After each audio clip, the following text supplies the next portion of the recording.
In this video, we'll find a quadratic equation based on a given complex root. We know that complex roots of a quadratic equation comes as conjugate pairs.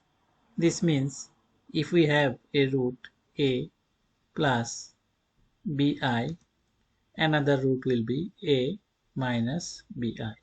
So these are called conjugate roots. Again, if we have a root is p minus qi, another root will be p plus qi.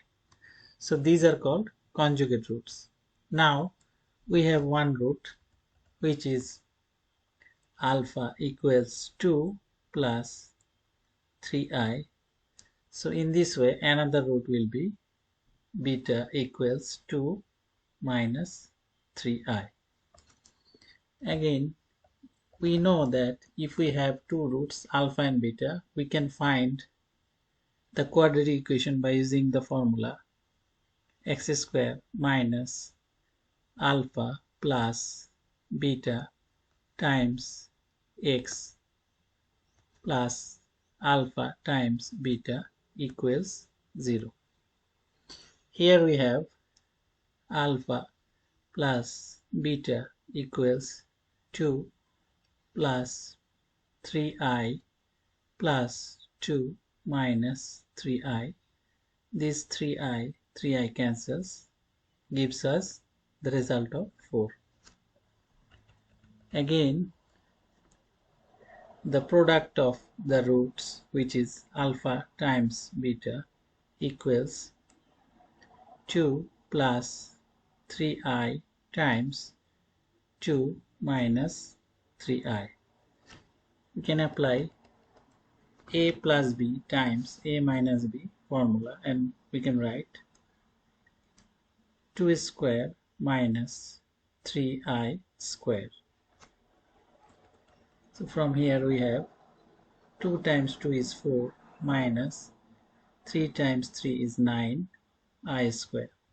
But we know that I square is minus 1.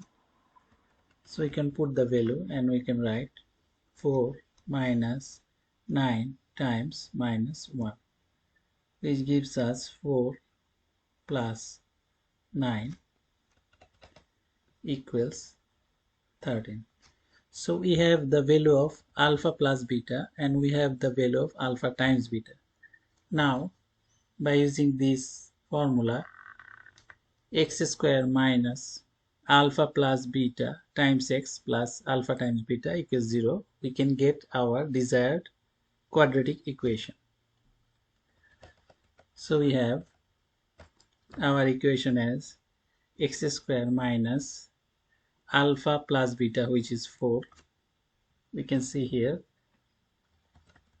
alpha times beta, alpha plus beta equals 4, and alpha times beta equals 13. X plus 13 equals 0.